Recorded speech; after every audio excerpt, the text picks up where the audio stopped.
que Monte Alegre de Minas tem a ver com a Guerra do Paraguai ocorrida há mais de um século? Cemitério dos Bexiguentos e os retirantes de Laguna, o que tem em comum? Hoje nós vamos saber um pouco mais sobre a história do Brasil no final do século XIX.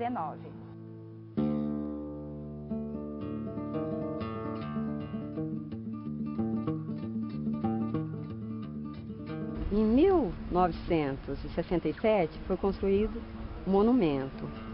Esse monumento foi construído para que visitantes e os habitantes do município tivessem conhecimento de que soldados brasileiros lutaram na Guerra do Paraguai.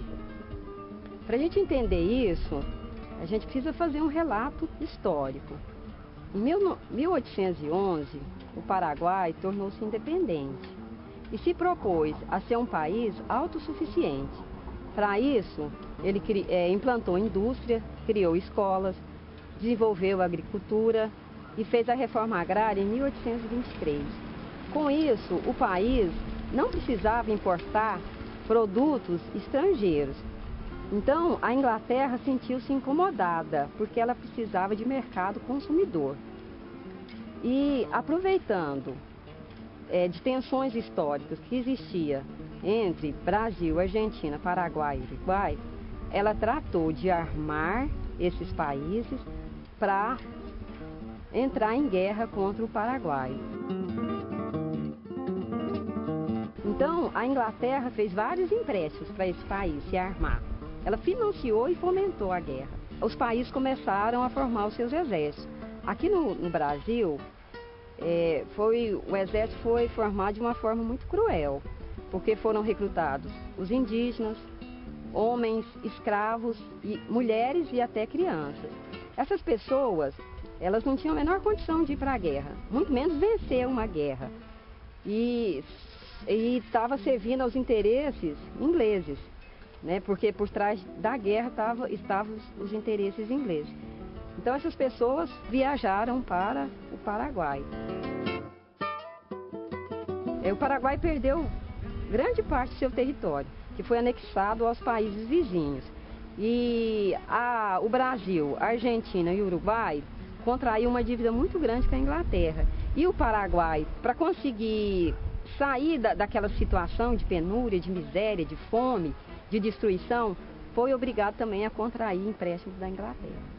Bem dramática, muito cruel e só para favorecer os interesses europeus, porque os países da América do Sul que foram arrasados.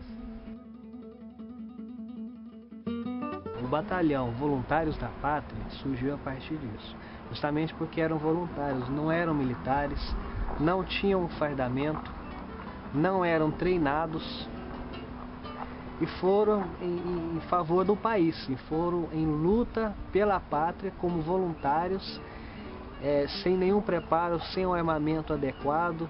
O resultado não poderia ter sido outro.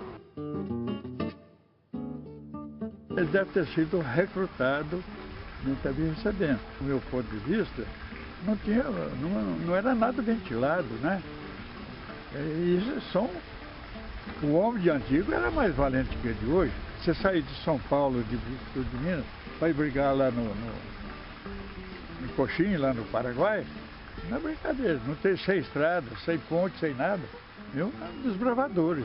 E a história diz que o governo mandava dinheiro lá para os políticos do Rio Grande do Sul, eles desviavam o dinheiro.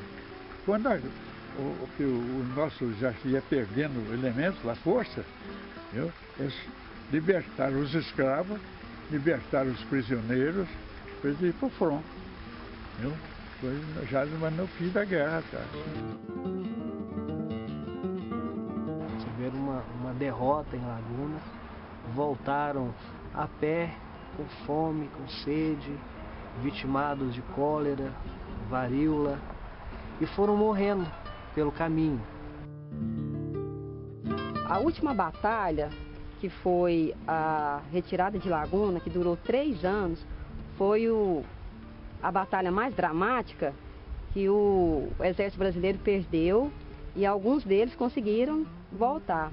E na volta eles fizeram o mesmo caminho e vieram parar aqui nesse local E como a guerra, além da guerra em si, eles sofriam com a fome, com a cólera, né, com as armas de fogo. Então eles voltaram para cá, tiveram varíola, adoeceram e vieram, estima-se que entre 5 ou 6 vieram a falecer aqui nesse local. Por que esses soldados estão enterrados aqui? A medicina na época era muito atrasada. Monte Alegre tinha aí, não tinha muitos habitantes e a população da época não permitiu que fossem sepultados no cemitério aqui da cidade, com medo de se alastrar a epidemia, varíola e cólera, né? Na época a varíola era chamada de bexiga brava, algumas bexigas no corpo, por isso aqui é o cemitério dos bexiguentos. Então eles foram impedidos de serem sepultados lá. Então isso era na época. No ano de 1967, com as comemorações do centenário da retirada de Laguna,